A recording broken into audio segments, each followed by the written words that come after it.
छत्तीसगढ़ में धान पर सियासत फिर से सुनाई पड़ेगी। आज जिस तरह से केंद्र सरकार ने एमएसपी की घोषणा की है, छत्तीसगढ़ की उम्मीदों के अनुरूप ही नहीं, आसपास भी नहीं है। जाहिर सी बात है कि जिस किसान कर्ज माफी और किसानी के मुद्दे पर छत्तीसगढ़ में कांग्रेस ने सत्ता हासिल करने में कामयाब रही है, अब वह मुद्दा फिर से गरमाएगा। यह तो जगजाहिर हो चुका है कि मुख्यमंत्री भूपेश बघेल किसानों के मुद्दे पर बड़े राजनेता के तौर पर हालिया के दिनों में सियासत में उभरे हैं। ऐसे में केंद्र सरकार ने जिस तरह से एमएसपी बढ़ाने की घोषणा की है, वह किसी भी कीमत पर छत्तीसगढ़ में स्वीकार्य नहीं होगा। लिहाजा आरोप प्रत्यारोप और किसानों के मुद्दे पर सड़क से लेकर सदन तक संग्राम सुनाई पड़ सकता है। नमस्कार, आज के मुद्दे में आप सभी का स्वागत है। मैं हूं आदित्य नामदेव।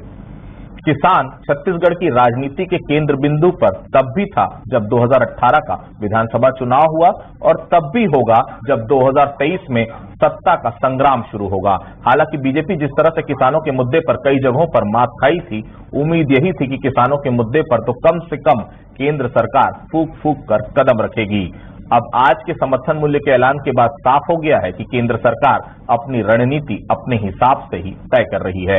लिहाजा सियासत में नफा नुकसान की परवाह किए बगैर आज की घोषणा क्या बीजेपी को आने वाले दिनों में नई चुनौतियों से घेरेगी, या फिर 2023 के लिए मोदी सरकार ने कुछ ब्रह्मास्त्र छुपा कर रखे हैं? इन्हीं सवालों के साथ हम आज की बहस की शुरुआत करेंगे। हमारे साथ बातचीत करने के लिए तीन बेहद खास मेहमान मौजूद हैं। मेरे साथ डॉक्टर लखन चौधरी हैं, कृषि विशेषज्ञ के तौर पर हमसे बातचीत करेंगे। नितिन बंसाली जी हैं, कांग्रेस के वरिष्ठ नेता है, प्रवक्ता है, बहुत स्वागत करता हूं उनका। मेरे साथ मुकेश शर्मा जी हैं, भारतीय जनता पार्टी के वरिष्ठ नेता है, प्रवक्ता है, बहुत स्वागत करता हूं उनका। सबसे पहले तो मैं लखन जी के पास ही चलता हूं। लखन जी, छत्तीसगढ़ में 2640 रुपए अब मिलेंगे। छत्तीसगढ़ में तो बाकी राज्यों से बेहतर ही स्थिति है। ग्लोबल तरीके पर अगर मैं समझना चाहूं, उत्तर प्रदेश, मध्य प्रदेश, हरियाणा, बाकी जगहों से, क्या वाकई में 100 रुपए एमएसपी बढ़ाने से किसान खुशहाल होंगे? क्या वाकई में किसानों की आय दुगनी होगी? मैं सिलसिलेवार आप समझना चाहता हूं कि कितना, अगर एक किसान अगर धान उपजाता है जो उसे प्रति क्विंटल मिलने की बात की जा रही 2040 रुपए, उसका खुद का खर्च कितना आ जाता है इसमें? क्या उसको तैयारी करनी पड़ती है? शॉर्ट में समझाएंगे ताकि समझ में तो आए कि 2040 रुपए में उसका होगा क्या। जी बिल्कुल, बहुत अच्छा आपने रीओपनिंग स्टेटमेंट दिया। देखिए, आज सरकार ने जो 100 रुपए बढ़ाया है वो खरीफ सीजन 2022-23 के लिए है, जो आगामी नवंबर दिसंबर में जो धान की फसल आएगी उसके लिए लागू होगा। आदित्य जी, देखिए, बड़ी विडंबना कहें या दुर्भाग्यपूर्ण बात कहा जाए कि सरकार जो है खेती किसानी को गंभीरता से अभी भी नहीं ले रही है। देखिए, 1940 को बढ़ाकर 100 रुपया बढ़ाकर जो है 5% बढ़ा है, 2040 कर दिया गया है। लेकिन देखिए कि इनपुट कास्ट जो होती है, महंगाई की दर, अभी इनपुट कास्ट के पहले मैं आपको महंगाई की दर बता दूं कि अभी महंगाई की दर जो है 7-8% चल रही है। होलसेल प्राइस जो है वो 13-14% चल रहा है। आप अंदाजा लगाइए कि इस महंगाई के दौर में, जहां पर खाद से लेके लेबर और बीज, रासायनिक उर्वरक से लेके तमाम चीजों की कीमतों में बेतहाशा वृद्धि हुई है, ऐसे परिस्थिति में 5% की जो बढ़ोतरी हुई है वो तो ऊंट के मुंह में जीरा के समान है। देखिए, मैं राजनीतिक इसका मकसद है, मुझे लगता है कि मोदी जी आने वाले जो चुनाव हैं कई राज्यों में, अभी देखिए कि उत्तर प्रदेश तरफ गेहूं के मूल्य को लेकर भी घमासान मचा था, किसान आंदोलन 1 साल से चला ही था। तो इन तमाम चीजों को लेकर जो है सरकार ये कोशिश कर रही है कि किसानों का जो असंतोष है, किसानों का जो गुस्सा है, थोड़ा बहुत कम हो। लेकिन मुझे लगता है कि छत्तीसगढ़ की तो हम बात ही छोड़ देते हैं कि छत्तीसगढ़ में 100 रुपए का तो कहीं कोई मूल्य नहीं है, लेकिन दूसरे राज्यों में भी जहां पर 2500 नहीं मिल रहा है, वहां पर भी इसका कोई मतलब नहीं है 100 रुपए बढ़ाने का। महंगाई से यदि आप तुलना करते हैं, चाहे वो होलसेल जो है थोक महंगाई दर है या रिटेल महंगाई दर है, खुदरा महंगाई दर, उससे भी कहीं पर भी ये किसी भी तरह से फिट नहीं बैठता। और मुझे लगता है कि सरकार, देखिए, एक से एक एजेंडा बदल रही है। पहले 2022 में किसानों की दोगुनी आमदनी का एजेंडा आया था, लेकिन वो एजेंडा भी अब गायब हो गया। तो कहने का तात्पर्य, अब बात हम करते हैं कि इनपुट कास्ट की, लेबर से लेके बीज, खाद, रासायनिक चीजों की, सबकी जिस तरह से कीमतें बढ़ी हैं वो तो 2500 से ऊपर बैठता है। 2500-3000 के बीच में कास्टिंग आ रही है। ऐसे परिस्थिति में आप 100 रुपए बढ़ाकर वाहवाही लेना चाहेंगे तो मुझे तो कहीं से भी ये नहीं लिखता, ये केवल राजनीतिक एक एजेंडा भर लगता है। मुकेश जी, कहते हैं कि दूध जुला हुआ जो आदमी होता है वो छाछ को भी फूक फूक कर पीता है। 2018 का चुनाव तो किसानों के मुद्दे पर ही आप हारे थे। आपके नेताओं ने एक्सेप्ट भी किया था कि किसानों को अगर हम बोनस दे देते और जो एमएसपी अगर वो बढ़ जाता तो शायद इतनी बुरी हार नहीं होती हमारी। 4 किस्तों में सरकार दे तो रही है पैसा, चाहे जिस तरह से भी दे रही है, 4 किस्तों में किसानों के पास पैसा जा रहा है। केंद्र सरकार को कन्विंस क्यों नहीं कर पा रहे हैं? आपकी किसान छत्तीसगढ़ में बड़ा मुद्दा है, इसी के चलते आपकी सरकार गई थी 90 विधानसभा में, केवल 14 सीट अब आपके पास है। वो भारतीय जनता पार्टी जो 15 साल से सत्ता में काबिज रही, ये किसान के मुद्दे पर इतनी बुरी हार, 15 साल में 15 सीटों पर आप समेट गए थे, अब 14 में आप बैठे हुए हैं। क्यों नहीं कन्विंस कर पा रहे हैं? 100 रुपए बढ़ाकर आप ये मानते हैं किसानों की आय दुगनी हो जाएगी? मुकेश जी, यही स्थिति में आप 2023 में चुनाव पे जा पाएंगे?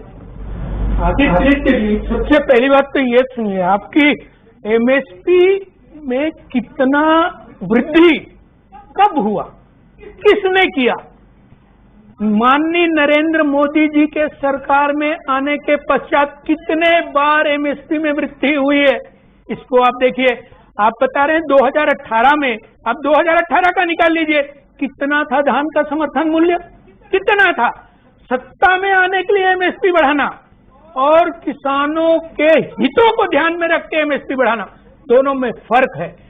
अभी कोई चुनाव नहीं है। आदित्य जी, आपको बता दूं, पिछले दिनों 5 विधानसभा, अलग अलग विधानसभा में चुनाव हुए हैं। बहुलता किसानों की थी और समर्थन भी किसानों का मिला। भारतीय जनता पार्टी की जबरदस्त जीत हासिल हुई, तो कहीं ना कहीं आय दुगनी हो जाएगी। मुकेश जी, किसने कहा था? मुकेश जी, कहा किसने था कि किसानों की आय हम 2022 में दुगनी कर देंगे? आय दुगनी कर, किसने कहा था? इस संकल्प के साथ केंद्र सरकार लगातार चल रही है। उनके लागत मूल्य से 50% उनको फायदा मिले, इस बात की भी चिंता केंद्र सरकार को है।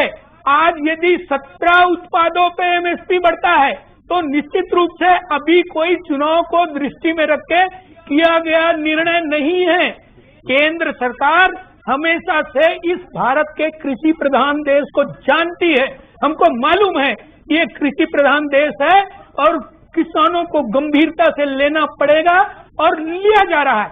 लगातार एमएसपी में वृद्धि इसी दिशा में काम है। नितिन जी, में बस बैठे। नितिन जी, बैठे बिठाए एक बड़ा मुद्दा मिल गया कांग्रेस को, 100 रुपए केवल एमएसपी में वृद्धि हुई। अब क्या फिर से वही पत्र लिखेंगे? पत्र का जवाब तो आपका आता नहीं, आप पत्र भेजते रहते हैं, केंद्र सरकार शायद उस पत्र को देखती भी नहीं है। सड़क की लड़ाई लड़ेंगे या फिर इसी तरह कदम आगे बढ़ेगा? क्योंकि ये बड़ा मुद्दा है। किसान छत्तीसगढ़ की सत्ता का केंद्र बिंदु आज से नहीं हमेशा से रहा है, और 2018 में बड़ी जीत का सबसे बड़ा कारण था आपने जो 2500 रुपए डिक्लेयर किया था। अब केवल 100 रुपए बढ़े एमएसपी में, ऐसा नहीं लगता बड़ा मुद्दा है, किसानों के बीच में जाना चाहिए?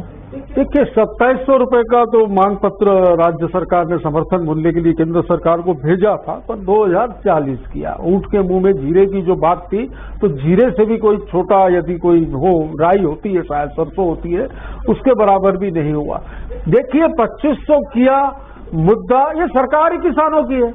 ये यहाँ इस प्रदेश के मुख्यमंत्री स्वयं किसान पुत्र हैं। किसानों की स्थिति को जो वो समझते हैं वो कोई नहीं समझता। पूरा देश जो है, पूरे देश में आज यदि हम देखें तो धान का सर्वाधिक मूल्य जो मिलता है छत्तीसगढ़ में मिलता है। इन्होंने ही कहा था, भाई हमने तो नहीं कहा था, इन्होंने कहा था कि 2022 तक हम किसानों की आय दोगुनी करेंगे, स्वामीनाथन रिपोर्ट को लागू करेंगे। स्वामीनाथन रिपोर्ट की सिफारिशों को यदि लागू किया जाए तो धान का मूल्य तो लगभग 2800 रुपए होना चाहिए।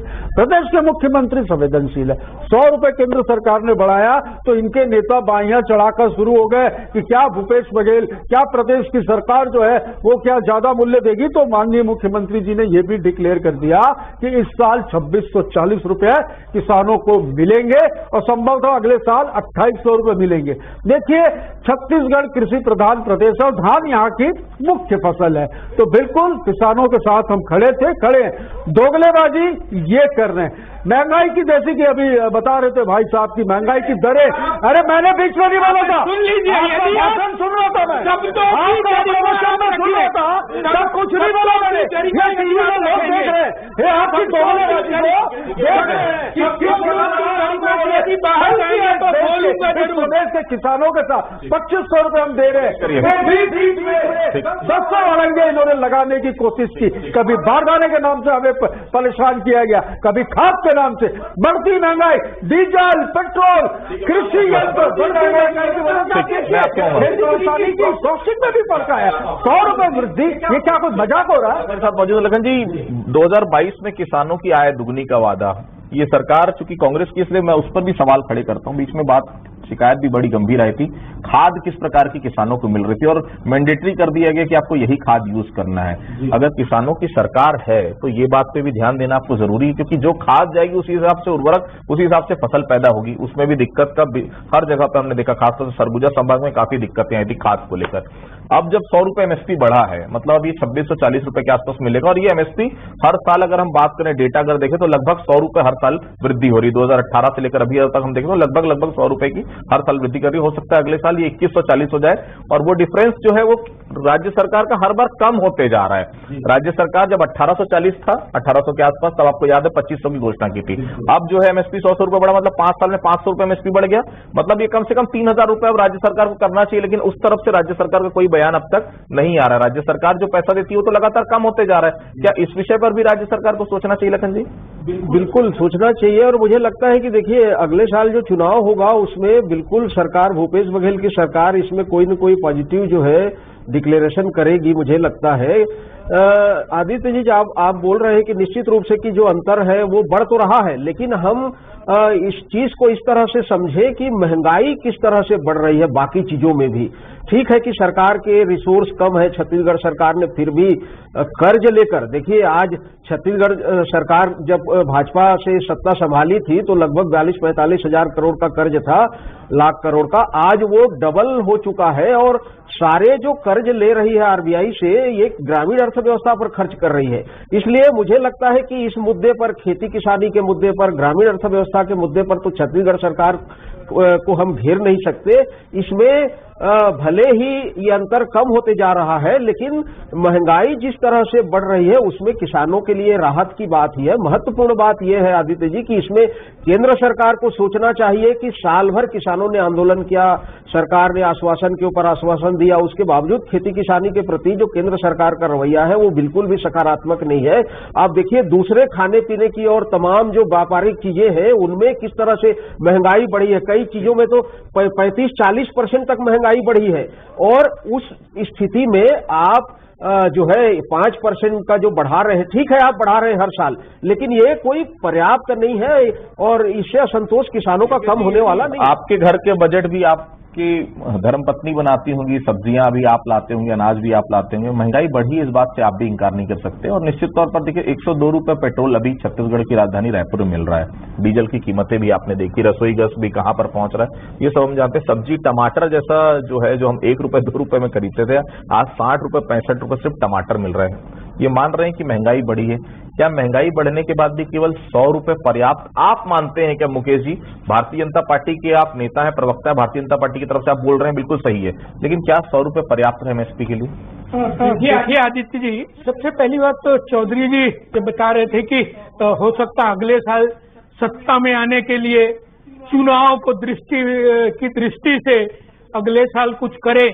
तो कोई भी केंद्र सरकार का निर्णय इस चीज को दृष्टि में रख के निर्णय नहीं होता है। और यदि भारतीय जनता पार्टी की सरकार, नरेंद्र मोदी जी की सरकार ने लगातार एमएसपी में वृद्धि किया है, मैं आपको फिर बोलता हूं कि पहले ये आप 70 सालों में रिकॉर्ड निकाल लें कि कितने बार और कितना एमएसपी बढ़ा है। तो यदि, अरे महंगाई अंतर्राष्ट्रीय मुद्दा है, आप सुन लो। अरे आपको चिल्लाने से कुछ नहीं होगा, सुन लो मेरी बात, सुन लो, उत्तर ले लो, आप उत्तर ले लो, बताइए आप उत्तर ले लो, आप सुन लो मेरी बात को। कहीं ना कहीं फिर आपके पास कोई मुद्दा नहीं है, आप बेदखल कर दिया। आप समझिए, किसानों के बारे में सुन लीजिए। किसानों के हितैषी किसको बोलते हैं? इसी 15 साल के अंदर में इसी प्रदेश में यदि किसानों के हितैषी कोई सरकार थी, ठीक है 15 साल का एंटी इनकम्बेंसी था, आपको अवसर मिला, लेकिन आपने उस अवसर में लोगों के साथ में, किसानों के साथ में सिवाय कुछ नहीं किया है, कुछ नहीं किया है आपने। आप और सुन लो, और सुन लो, थोड़ा संयम सुन लो, और सुन लो। आप सुन लीजिए, 17 एक मिनट आदित्य जी, 17 उत्पादों का एमएसपी बढ़ा है। अरे तो ऐसा नहीं किया आपने, देखिए छोड़ के बढ़ रही है, आप सुन लो, मुकेश जी खत्म करिए जल्दी। महंगाई की बात कर रहा हूं ना, महंगाई की बात कर रहा हूं, महंगाई की बात कर रहा हूं आपको, आप सुन लो। मुकेश जी सुनिए मेरी बात। महंगाई अंतर्राष्ट्रीय स्तर पे मुकेश जी सुनिए, ये हो गया, उसके बावजूद भारत के अंदर यदि भारत देश के आर्थिक नितिन जी सुन लेते हैं। नितिन जी